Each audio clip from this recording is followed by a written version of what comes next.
Welcome to Inner Peace Arts Unscripted. I'm your host, James Coleman. I'm a writer, speaker, and coach on personal development, spirituality, and social change. You can check out my blog at innerpeacearts.wordpress.com, Facebook and Twitter at innerpeacearts1, and email me, innerpeacearts@wordpress.com. Today I'm going to talk about it's a little kind of watching the inner workings of how these ideas work together and how at least they push me forward to continue to do what I do. And today I'm going to talk about this notion of, I'm going to start off talking about the notion of how people buy you before they buy an idea.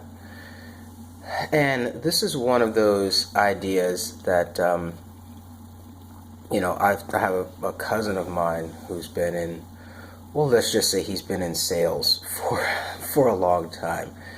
And I was talking with him a while back, and he was just like, oh yeah, people need to like you before they're going to do anything with you. And then I listen to sales training scripts and I hear the same thing, and I say to myself, this can't possibly be the whole truth. And of course that's what I do is I find out these little cracks in the popular sayings, popular I don't know, doing things that people say. There's a better word for that than doing things, but you know what I mean. So like, people have to buy you before you buy their product, these kind of cliche type of lines. And so you look at what people buy and whether people like you, and you build a 2x2 matrix, right? And people buy because they like you, and some people will buy because they don't like you, but because they want what you have. And so both of those are true statements. Both of those will find examples in the real world, right? So what do you do with this notion that everybody's teaching that people have to like you before they buy your product? And listen, I'm not saying that I'm trying to go around being difficult, but I guess what I'm saying is the force of the idea or the force of the product strong enough to get you to take that step of commitment, right? We're going to talk about sales as the sale as a step of commitment, right? I actually like that. And so you don't have to like me in order to see the value of what I present. There's nothing that's logically or physically saying that that's a necessity. You may like me as a result of the idea. We could turn it around, right? You could say, oh wow, this is a really great idea. Who came up with this? I'm liking them because I like the idea. It could go that way as well. So why this? Because in wanting to promote Inner Peace Arts and the ideas therein and its connections with personal development, spirituality, and social change, that I get frustrated with the idea that people have to like me and that I have to practice winning friends and influencing people, right? So and that's why do I steer that word frustration? Because at the end of the day, like, Inner Peace Arts is about how do you deal with the frustrations as they rise. It's not about never being frustrated. It's about taking the frustrations and managing them as quickly as possible, because these kinds of thoughts get in the way of domain production. So let's just say right now, my domain production is in part these videos, which are a kind of a meta topic, right? But taking the personal power, which is really my concentration as far as a product goes.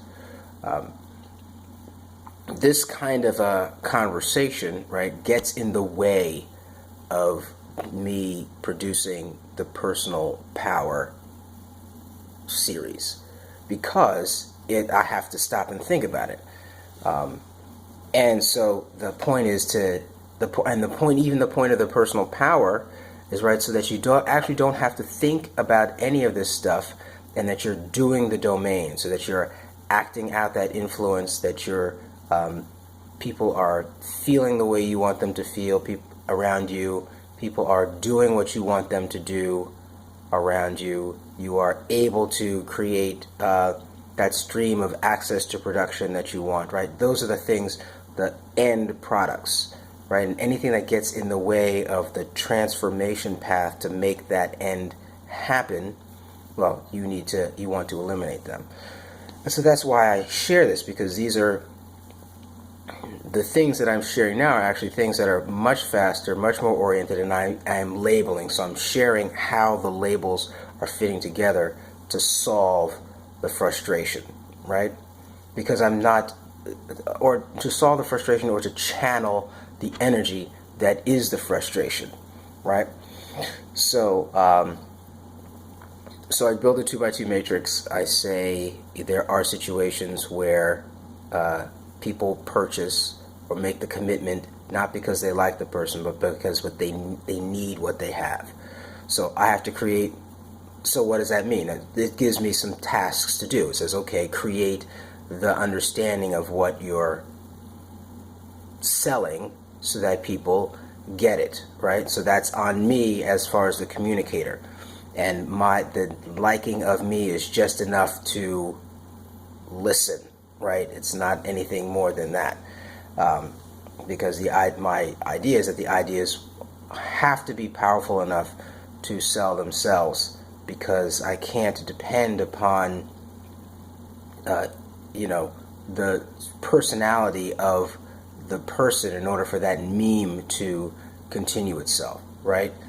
So now you can see how, I'm coming against that notion, not saying it's not true, but saying that it's not necessarily the only path, and at the same time still working on that stuff of being more likable and all that, because it is important, and working on networking skills, because you have to be able to stand face to face with somebody, and they have to feel that energy that you are channeling that's anti the social script and yet still attractive, because there's this notion that when you're coming in with an idea that nobody believes, there's a kind of a energy about that, and you have to fight that energy to get to them, and have them feel as though it's worth fighting, right? So these are all the things that are going on, and it seems as though somebody just wakes up one day and starts. No, these are all things that they have managed. So I want to make sure I get one idea across here. So, right, the idea was frustrated about a certain type of position in sales, right, and seeing that it's not necessarily true, and working to combine both of them into an action plan. And that's that's essentially what I've done. I'm leaving out some details because there's limited time, but that's but building the 2x2 matrix, realizing that I had options, and realizing that people can be moved if the technology is strong enough. And so that means for me to continue to work on the technology and be less frustrated with the notion that they're not buying because they need to like me, and I don't care about that, right? Of course I want to be liked, but I want people to be more jazzed about the idea, and it's the ideas and their potential and what it can do for them, than to have to buy me. But that's just me, and I'm working through it. But this can be useful for you in terms of any frustrations you may have in terms of getting your ideas across, and people needing to like you. And if that's not your thing, then it could be just making sure that you have a practical power over material aspect to the idea that is undeniable. So this is James Coleman, Inner Peace Arts Unscripted. I hope that this was useful for you and that it is helping you move your agenda forward. Yavarechecha Adonai ve'yishmerecha, Ya'er Adonai panav elecha v'yichuneka, Yisa Adonai panav elecha ve'yasem lecha shalom. Have a great day.